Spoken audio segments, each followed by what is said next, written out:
Donc, deuxième session étudiante de ces rencontres économiques d'Aix-en-Provence. Le thème qui va nous occuper pendant 30 minutes, réinvestir la politique en France et en Europe. Nous entendrons dans cette session 4 participants au concours. Lucie Zanello, Loïc Vojda, Benjamin Boutin et Antoine Sigvalt. Et je laisse le soin à André Cartapanis d'introduire la session. André Cartapanis, donc évidemment éminent membre du Cercle des économistes et particulièrement investi dans l'aventure du concours. Bonjour André, c'est à vous. Merci, je serai très court, puisqu'on est là pour écouter les étudiants plutôt que les seniors. 2 remarques. D'une part, nous attendions au niveau des copies qui nous ont été adressées, qui avaient été évidemment produites par des étudiants d'écoles d'ingénieurs ou bien d'écoles de commerce, de facultés souvent de sciences économiques, qu'on ait une large majorité de propositions ou d'analyses dans le domaine ou de la technologie ou bien de l'économie. Et en réalité, il y a eu énormément de réponses sur des questions de société, et en particulier dans le domaine de la politique. D'où le fait qu'on ait intitulé cette session « Réinvestissez le politique », avec à l'évidence, non pas seulement des critiques par rapport à l'état existant, par rapport à la situation politique, mais l'expression d'une envie de s'investir dans les politiques publiques, dans un certain nombre d'enceintes politiques. Ma première remarque. Deuxième remarque, il y a beaucoup de doutes qui souvent sont partagés par nombre de commentateurs à propos de l'Europe. Et pour les copies qui ont parlé de l'Europe, il n'y a aucune ambiguïté. Il n'y a pas d'autre chemin qu'un approfondissement de l'Union européenne. Et donc des avancées sont au cœur d'un certain nombre de propositions qui sont formulées. Moi, j'ai trouvé ça très sympathique, mais en tout cas, il faut maintenant écouter les jeunes qui ont fait cet effort de produire des textes sur ces thématiques. Merci.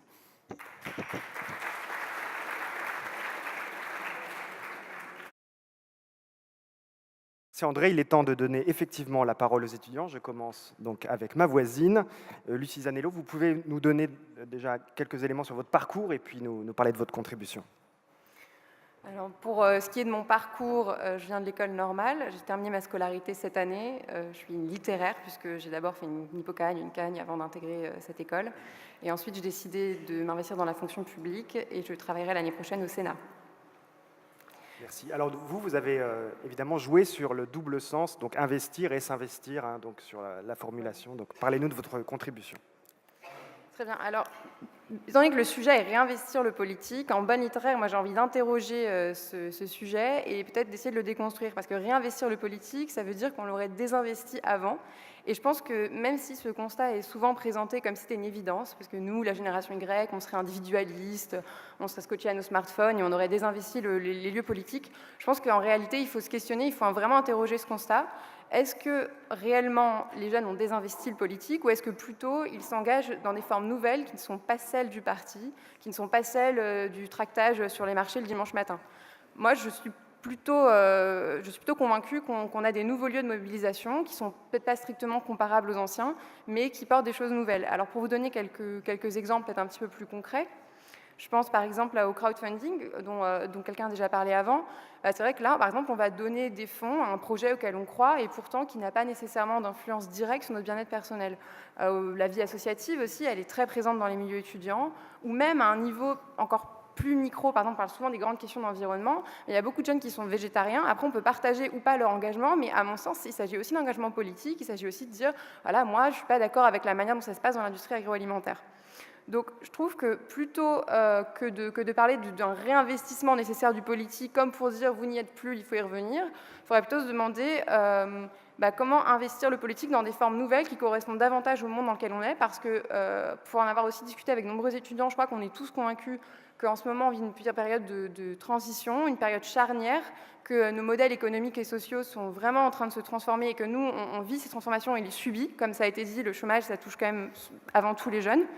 Et que face à ces changements, peut-être que nous sommes désemparés et peut-être que c'est la raison pour laquelle on a l'impression qu'il faut qu'on retourne comme ça dans les arènes politiques. Mais je suis persuadée que nous ne sommes pas découragés et c'est la raison d'ailleurs pour laquelle nous sommes tous ici et que nous sommes bien déterminés à prendre à bras le corps les problèmes qui vont se poser à nous. Merci de m'avoir écouté.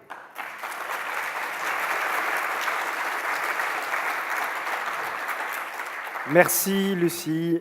La parole est maintenant à votre voisin Loïc Vojda. Bonjour. Un mot de votre parcours. Alors pour ma part, j'ai été étudiant à Lille pendant 4 ans et je pense y rester l'année prochaine et je me destinerai à faire de la recherche en économie. Merci. Et votre contribution donc était intitulée, et toujours intitulée, Plaidoyer pour une transformation institutionnelle de l'Union européenne. Oui, alors pour ma part, j'ai décidé de parler d'un point particulier, à savoir les conditions d'un réinvestissement de la politique. Et plus particulièrement d'une condition qui me paraît essentielle, à savoir la rupture avec le néolibéralisme. Donc la thèse que je vais défendre ici sera la suivante. C'est parce que la politique se dissout dans le néolibéralisme qu'elle est aujourd'hui désinvestie.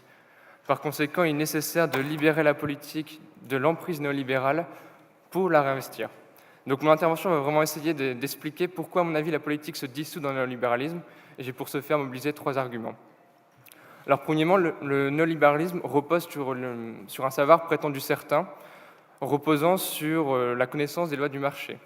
À partir de cette connaissance, on en déduit des réformes nécessaires. C'est quelque chose qui est très visible dans les discours du type « tout le monde sait ce qu'il faut faire, mais personne n'a le courage », ou encore le fameux TINA de Thatcher. Or, à quoi bon un espace politique de débat, de réflexion, de confrontation des opinions, s'il n'y a qu'une seule voie possible et que la science nous indique laquelle? Dans ces conditions, la politique se réduit à une activité technique de mise en application d'un savoir certain, et l'activité politique devient uniquement le choix des techniciens qui mettront en place les réformes nécessaires. C'est ce que nous dit par exemple Rougier.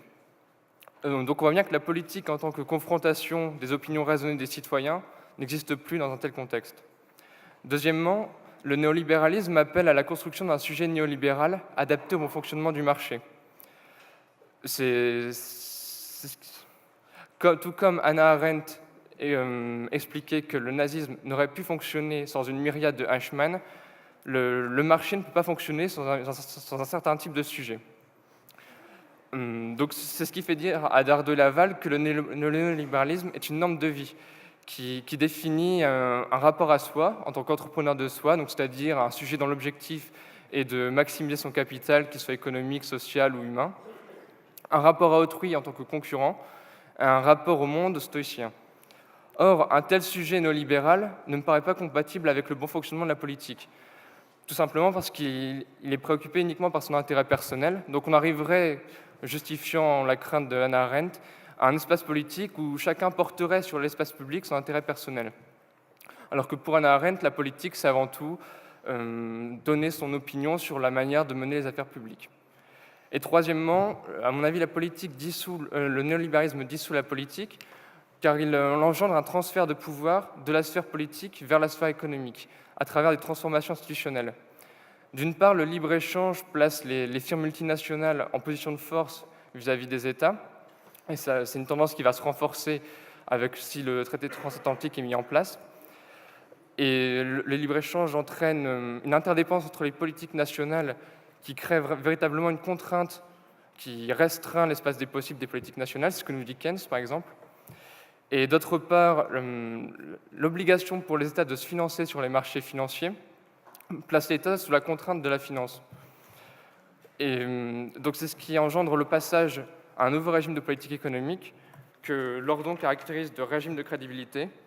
Et il faut désormais, je cite, « se conformer strictement à la norme de politique économique telle qu'elle a été lue et telle qu'elle est appliquée quotidiennement par les marchés financiers ». Donc le pouvoir me semble vraiment avoir migré de la sphère politique vers la sphère économique, de telle sorte qu'on peut se poser la question « à quoi bon investir la politique si le pouvoir est ailleurs ?» Donc voilà, c'est le message que je voulais vous faire passer. Merci de m'avoir écouté.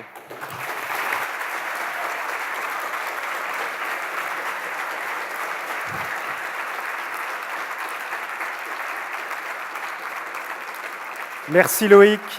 Merci Loïc. On va faire une bataille d'applaudimètres et en tout cas, on a du grain à moudre pour la séance de questions qui suivra. La parole est maintenant à Benjamin Boutin. Pareil, quelques mots de présentation et vous pouvez après enchaîner sur votre contribution. Voilà, j'ai reçu une instruction pluridisciplinaire à dominante politique à l'Institut d'études politiques et à l'Université Paris 11.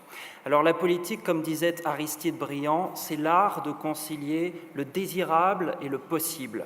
Regagner notre capacité d'action aujourd'hui, cela passe selon moi par un surcroît d'engagement citoyen et par l'impulsion d'une nouvelle orientation économique. Réinvestir le politique, c'est avant tout ne pas s'en désinvestir, ne pas s'en désintéresser et, j'allais dire, laisser le pouvoir à ceux qui en usent de façon qui n'est pas éthique, pour le moins. Aujourd'hui, la politique est une boîte noire, alors qu'elle devrait être une agora où de nouveaux talents issus du monde économique, culturel, social prendraient toute leur part aux responsabilités. Et l'idée de participation qui était chère au général de Gaulle reste, à mon sens, une idée neuve. L'engagement associatif aussi, c'est un moyen formidable pour défendre des causes collectives. Combat contre la pauvreté et l'exclusion, combat pour l'écologie et la biodiversité, qui n'est pas le dernier des combats, combat contre le racisme. Je pourrais ainsi multiplier les exemples, mais ce que je veux vous dire, c'est que le changement ne se fera pas sans la mobilisation des citoyens qui seront amenés à coproduire leur destin politique.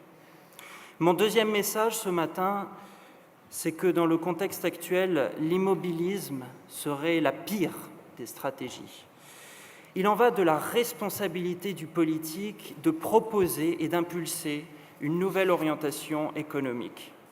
Le système néolibéral, cela a été dit, est insatisfaisant, tant sur le plan humain que sur le plan écologique.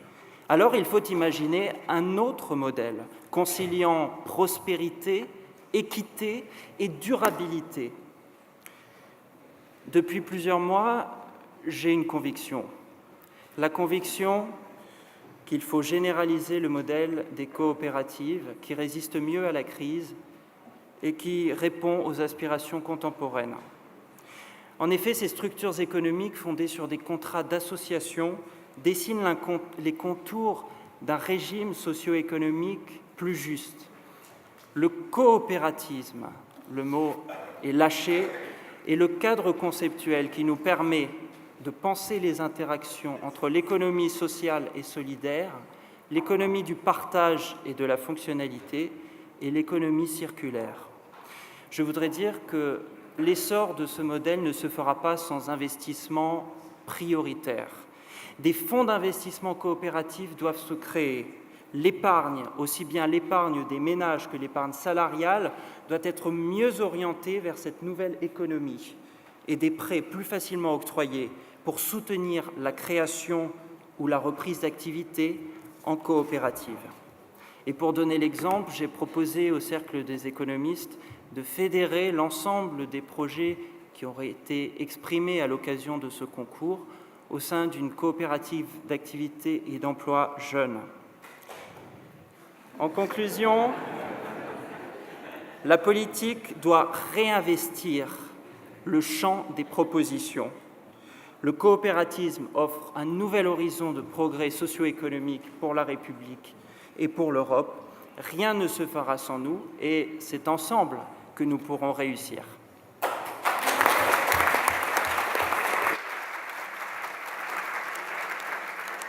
Merci Benjamin, de Frédéric Lordon, général de Gaulle. Ça commence à devenir intéressant, donc là aussi on va pouvoir discuter ensuite. Donc le dernier intervenant étudiant, en fait, il a déjà imaginé quel serait son futur, parce que dans sa contribution, qui est écrite donc, le 1er mai 2025, il se présente lui-même comme secrétaire de séance du comité d'évaluation budgétaire européen. J'ai donc présenté Antoine Sigwald. C'est à vous.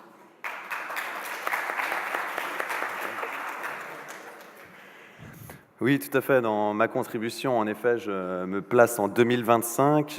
J'imagine une Europe fédérée sur le point de vue d'abord budgétaire. Il ne s'agit pas de supprimer les frontières. Je pense que d'ici 2025, on n'en sera pas là.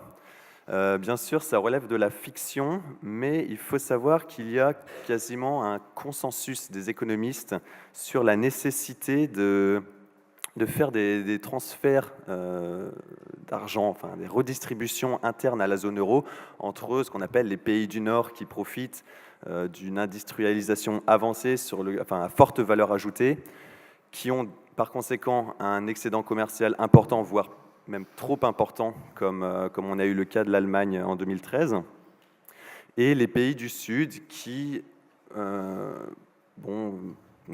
fonctionnent de leurs activités à faible valeur ajoutée, comme les services. Ces transferts pourraient être accompagnés d'harmonisation du droit du travail. De manière générale, il y a pas mal de choses à harmoniser entre les pays. On a pensé que la création de la zone euro allait dans le sens de la convergence, et finalement, on a eu beaucoup de divergences suite à l'implantation de la zone euro. Donc, moi, je me suis demandé pourquoi. Aujourd'hui, l'Europe est malade. Les symptômes de cette maladie, ce sont le chômage, une croissance atone depuis plusieurs années, alors que la reprise, alors que l'économie est à peu près repartie dans certaines autres zones géographiques. Pourquoi l'Europe est malade? On peut pas rester là avec cette Europe qui continue à souffrir.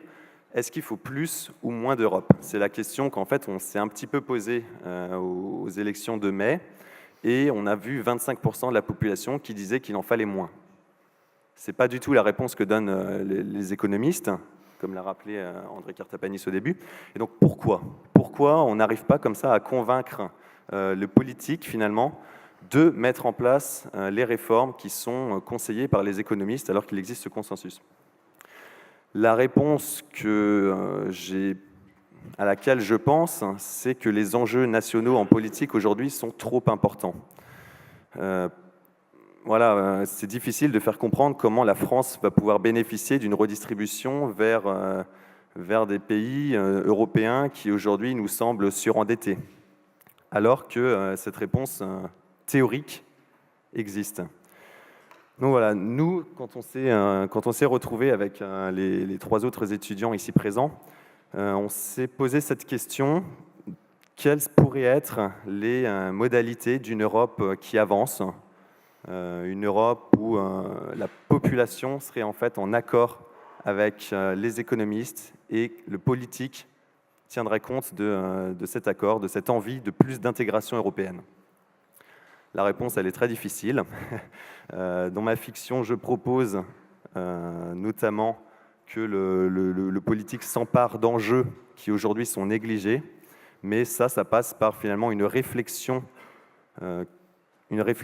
européenne. C'est-à-dire que dans chaque pays aujourd'hui, on doit prôner une européanisation qui aujourd'hui, malheureusement, n'est pas en place. Voilà, c'est le message finalement. Essayons de voir plus loin avec l'Europe et non pas contre l'Europe. Merci.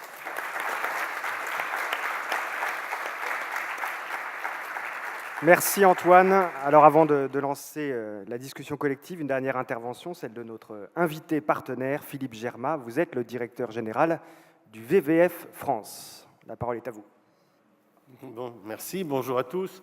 J'ai deux points. La première, dans les copies et dans ce que j'ai entendu, un certain désenchantement de la politique traditionnelle. Au fond, les plus vieux d'entre nous, quand on était étudiant, on voulait faire la révolution. On n'a pas vraiment ce sentiment, tant dans les copies que dans les propos, qu'il est possible de faire une révolution, quelle qu'elle soit, très rapidement par la politique traditionnelle.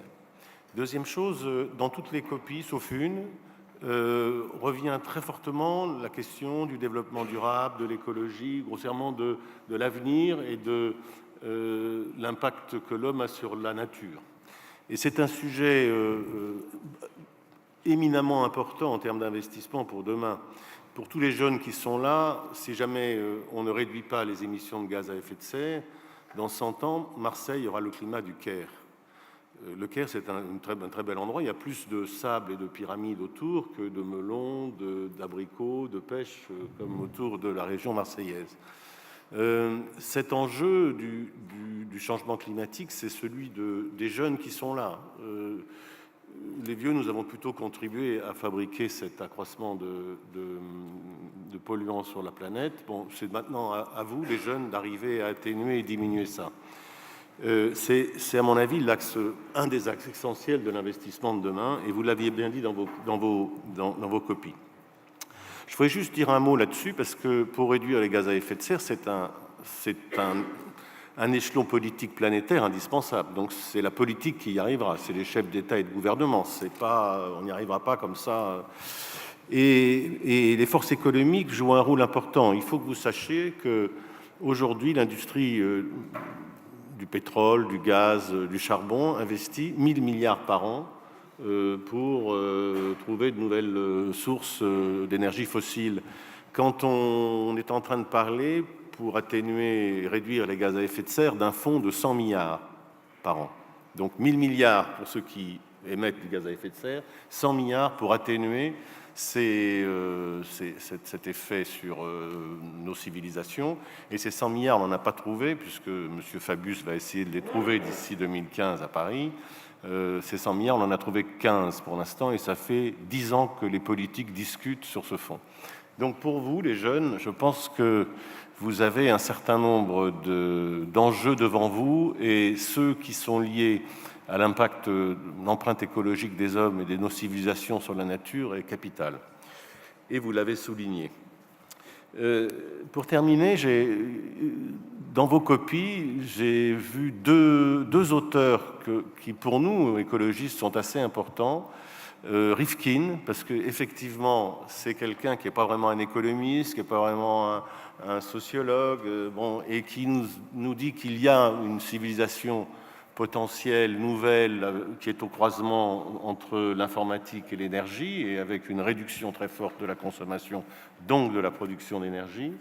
Et puis McLuhan, alors ça, celui-là, c'est un vieil auteur canadien, et il a eu cette phrase que j'aimerais bien avoir en conclusion pour vous tous. Il disait « On ne peut pas regarder l'avenir dans un rétroviseur ». Bon, et je pense que c'est un des points qui pourrait être la conclusion de mon petit propos. Voilà. Merci Philippe Germain. Et il nous reste moins de 5 minutes pour répondre à quelques questions. Et je vois déjà pas mal de mains qui se lèvent. Les micros circulent.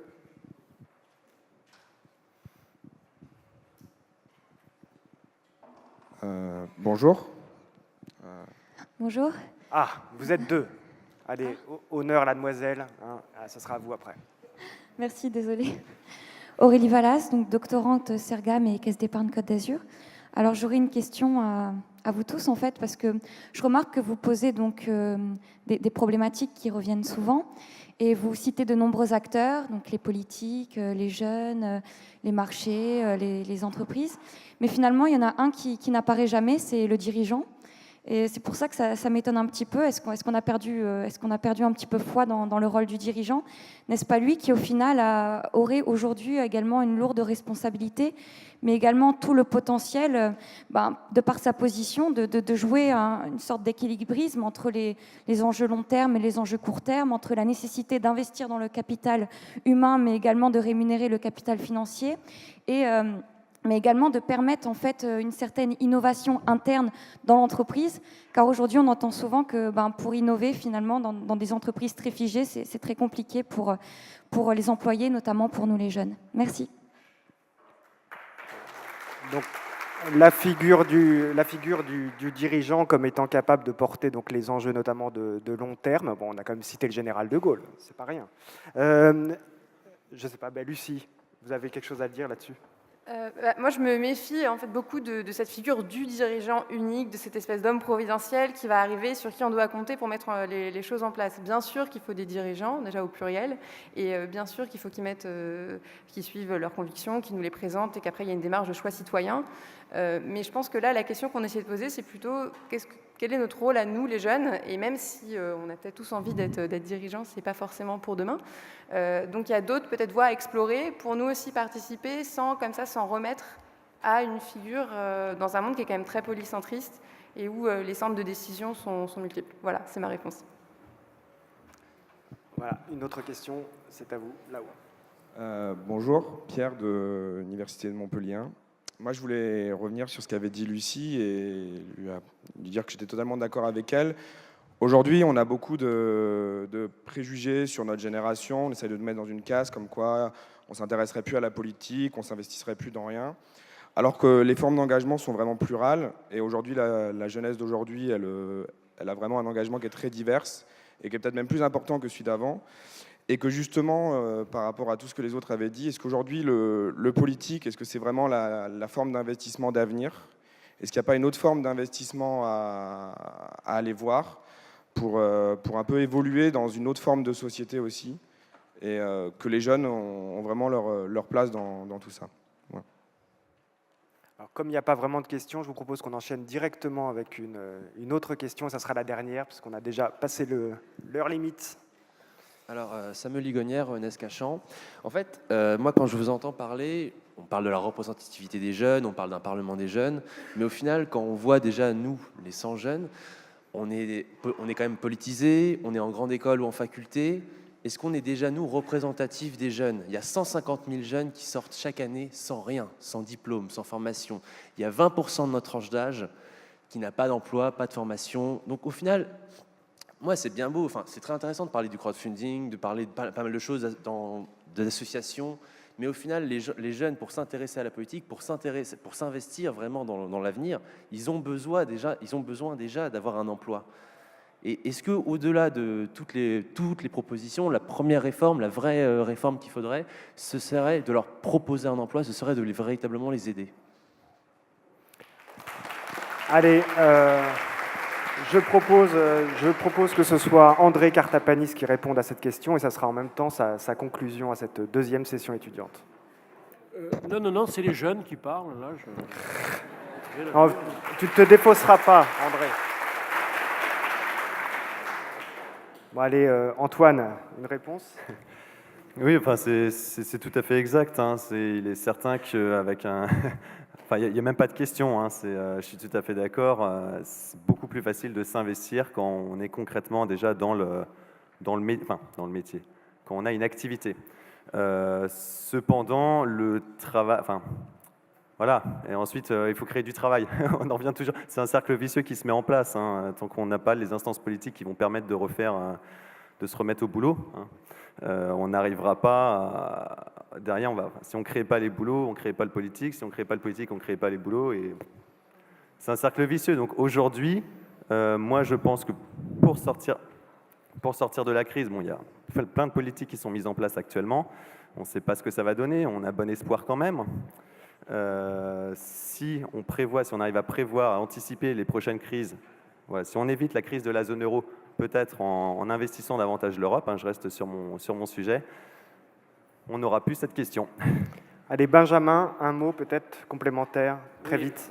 Je vous rejoins sur le fait que les formes d'engagement sont plurielles. Seulement 2% des jeunes sont membres d'un parti politique, alors que 20 millions de Français sont bénévoles dans des associations. L'emploi, évidemment, et il faut changer de logiciel économique. Et j'aimerais vous rappeler que le secteur des coopératives crée 100 000 emplois par an et a une croissance 2 fois supérieure à la croissance nationale.